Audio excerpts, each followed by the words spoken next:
बिहार में बाहर है नीतीश कुमार है। अगले 5 साल के लिए बिहार का राजनीतिक भविष्य तय हो गया है। 2025 के चुनाव में जनता ने दोहरे शतक के साथ एनडीए को सत्ता में दोबारा स्थापित कर दिया है।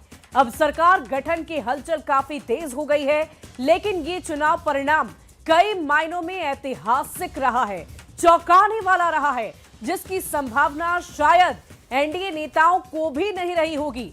बिहार में पहली बार 89 सीटों के साथ बीजेपी सबसे बड़ी पार्टी बनकर उभरी है, तो जेडीयू ने भी अपना रिपोर्ट कार्ड सुधारते हुए 2020 की तुलना में 2 गुना सीट हासिल कर लिया है और मुख्य विपक्षी दल राष्ट्रीय जनता दल एक बार फिर 15 साल पुरानी स्थिति में पहुंच गया है। मुश्किल से विपक्ष का दर्जा भी बचा पाया है। और इसी बीच एक बड़ी खबर आ रही है, मुख्यमंत्री आवास पर हलचल काफी ज्यादा बढ़ गई है। बड़ी खबर आपको इस वक्त की बता रहे हैं, संजय झा सीएम से मिलने के लिए पहुंचे हुए, ललन सिंह भी सीएम आवास पर पहुंचे। बड़ी खबर इस वक्त की आपको बता रहे हैं, मंत्री विजय चौधरी भी पहुंचे हैं, श्याम रजक भी सीएम आवास पहुंचे हैं। नई सरकार के गठन से पहले हलचल काफी तेज नजर आ रही है। बड़ी खबर आपको बता रहे हैं, बिहार में बाहर है नीतीश कुमार है। और इसी बीच देखिए, कल रिजल्ट के बाद से आज सुबह लगातार हलचल तेज होती हुई नजर आ रही है। अलग अलग नेता सीएम आवास पर पहुंच रहे हैं। अब सरकार गठन की कवायद शुरू हो गई है। किसे कौन सा विभाग दिया जाएगा, कौन मंत्री बनेगा, कौन डिप्टी सीएम बनेगा, इसको लेकर मंथन लगातार बरकरार है। और इसी बीच ये बड़ी खबर आपको बता रहे हैं, मुख्यमंत्री आवास पर हलचल काफी तेज हो गई है। मुख्यमंत्री का चेहरा कौन होने वाला है सर? चेहरा है ही है, यहाँ दूसरा चेहरा कहाँ है?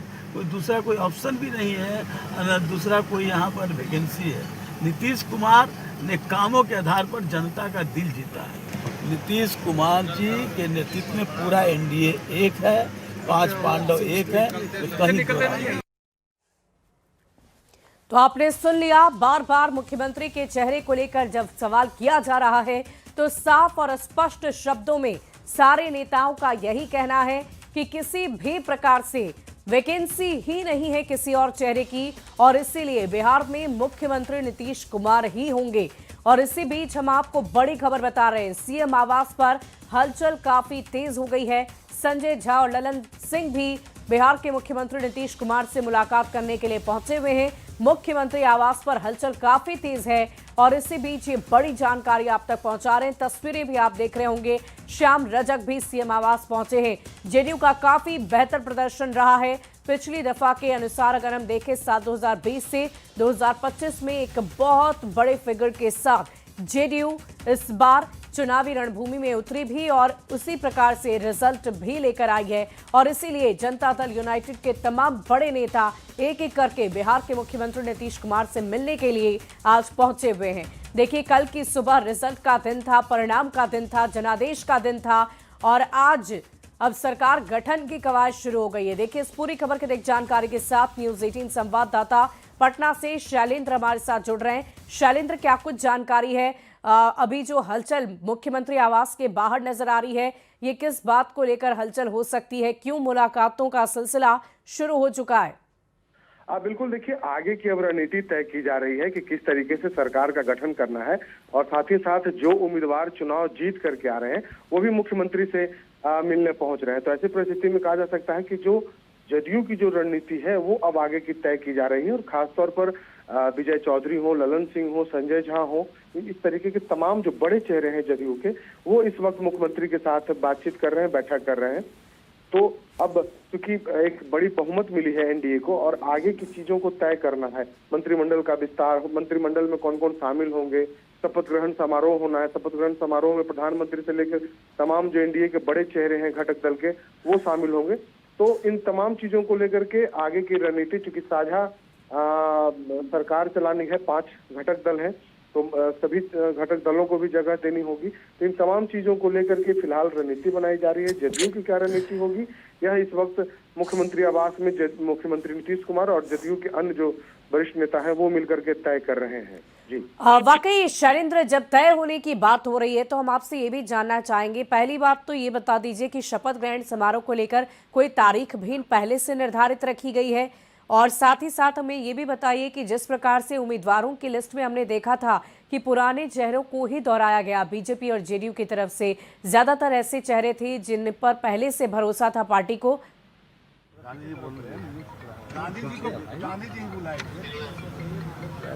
नाम बता दीजिए सर, नाम बता दीजिए। अरुण माझी। अंदर से कॉल लगाइए लाइव में। वाकई रवि, क्या हलचल आप देख पा रहे हैं, कहाँ हैं इस वक्त आप मौजूद? देखिए, हलचल जो है मुख्यमंत्री आवास पे बढ़ गई है। आपको दिखाते हैं कि मुख्यमंत्री आवास पे लगातार बड़े नेताओं का जो है पहुंचना शुरू हुआ है। यहाँ पे ललन सिंह जो है वो पहुंचे हैं, संजय झा जो है राष्ट्रीय कार्यकारी अध्यक्ष हैं वो पहुंचे हैं, तमाम जो जीते हुए जो विधायक हैं वो यहाँ पे पहुंचना शुरू किया है उन्होंने।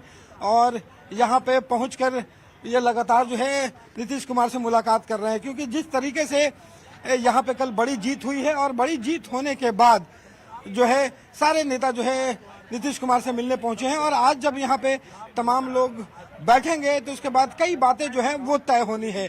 यहाँ पे बैठक होगी, पोर्टफोलियो जो है वो तैयार होना है। जो शपथ ग्रहण समारोह है उस पर चर्चा हो रही है कि क्या शपथ ग्रहण समारोह जो है वो गांधी मैदान में किया जाए या फिर राजभवन में ही हो।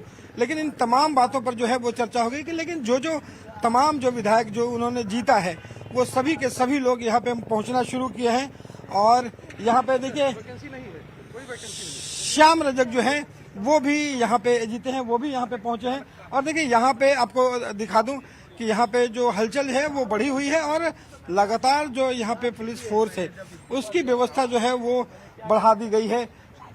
और ये जो है वो लगातार तस्वीरों में आप देख रहे हैं कि एक एक करके जो विधायक है वो यहाँ पे पहुंच रहे हैं। और देखना होगा कि यहाँ पे कई बातें जो शामिल हुई, क्योंकि ये इस बार जो गठबंधन को जो प्रचंड बहुमत मिला है, बीजेपी जो है सबसे बड़ी पार्टी के रूप में आई है।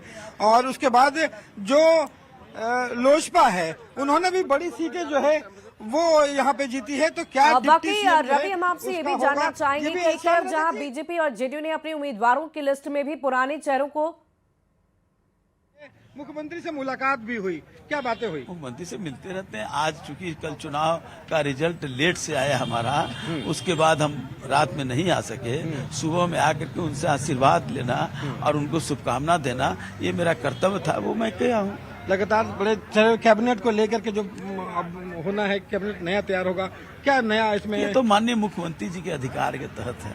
माननीय मुख्यमंत्री जो नेता है हमारे नीतीश कुमार जी, वो तय करेंगे, उसमें कोई किसी का कोई मतलब नहीं है कि बड़े दिन के बाद आपकी भी बड़ी जीत हुई है, अभी मंत्री बनना तय है आपका?